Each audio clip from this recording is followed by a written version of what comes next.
ด็อกเตอร์บอกมาด็อกเตอร์ปลาคอมันปลาคอบอกกันฝนตกใส่หาไล่ใครหรือไงแม่นปลาเสียตัวนี้แล้ว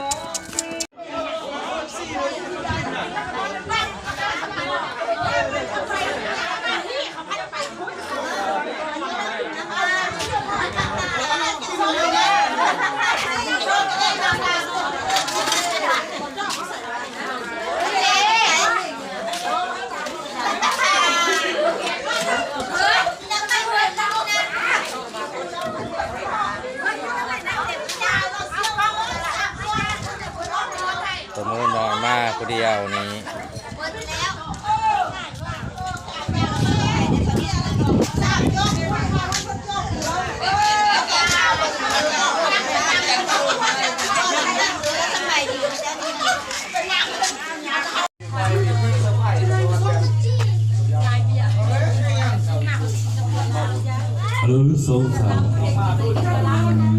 เยอะเท่านี้แขกมัน